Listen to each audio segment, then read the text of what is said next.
Hi, it's Pete here, and welcome to episode number 2 of Random Acts of Golf. Coming up in today's show, we've got some discussion about Jason Day and Tiger Woods. Also, we've got a rundown or a recap of a match play event I was involved in yesterday. Very exciting. Got down to the last part of the day as to who was the winner. I'll share that with you in a moment, and also I'll update you with our Super Sevens Golf Premiership. So, first of all, last week we predicted that a win was just around the corner for Jason Day, and indeed it was. He won the Canadian Open, which was fantastic. He had the same putt on the last hole for a birdie that he had in the British Open, downhill left to right. He was determined not to leave it short. It went in the hole, forced Bubba Watson to try and make eagle in the group behind, and he was unable to do that, and Jason went on to win the Canadian Open. Now the US PGA is just around the corner, and hopefully Jason can add that to his trophy counter.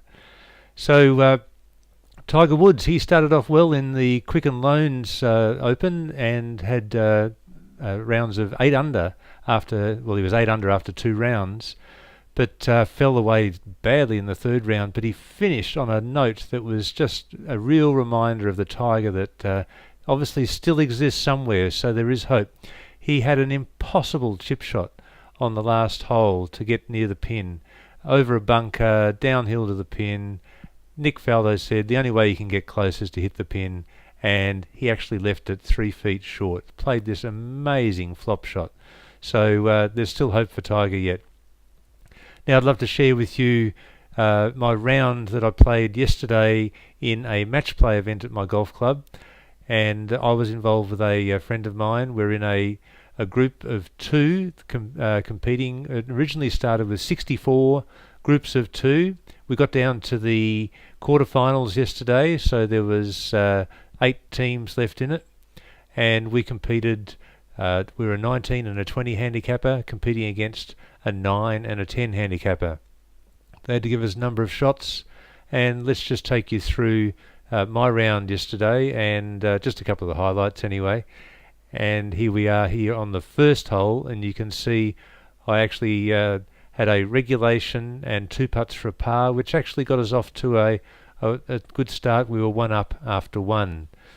We had a close tussle with this team all day. One player in particular played the game of his life. He might do this every week. I've never played with him before, but his short game was amazing. He kept holding putts from 8-10 feet for halves because he had to give us shots, and it was just an amazing effort on his behalf to keep their team in the competition.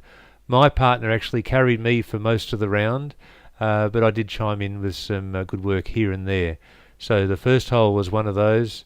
It got to the 18th hole, and we were all square coming down the 18th. It was 5:30, which was the sun had set, so we were playing in the dark coming down 18. My mate hit his ball into the trees and on the right, and that's the last place you want to hit it on that hole, so he effectively cut himself out of any chance of getting a par.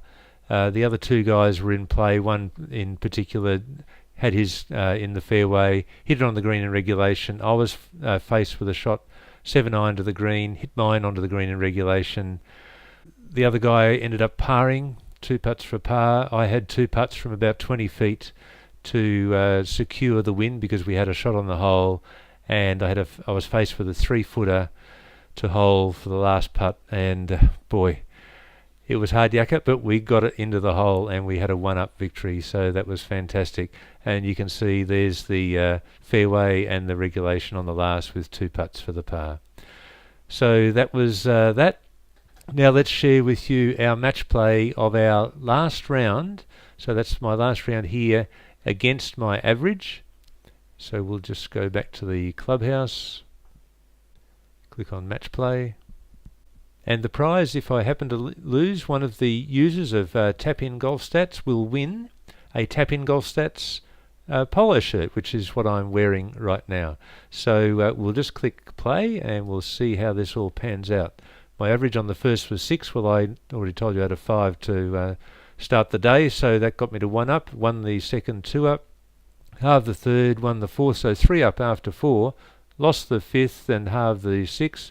Lost the 7th to go to 1 up, and at the turn we're 3 up. So that's not doing too bad. Another win at the 10th to go 4 up, and that continues, and another win on 12 to go 5 up. That's looking like a pretty good position now.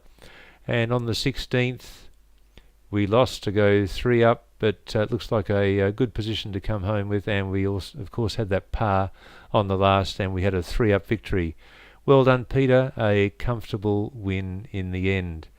So that was a good day's out. Now let's take you to our golf premiership, and there was not many points scored yesterday.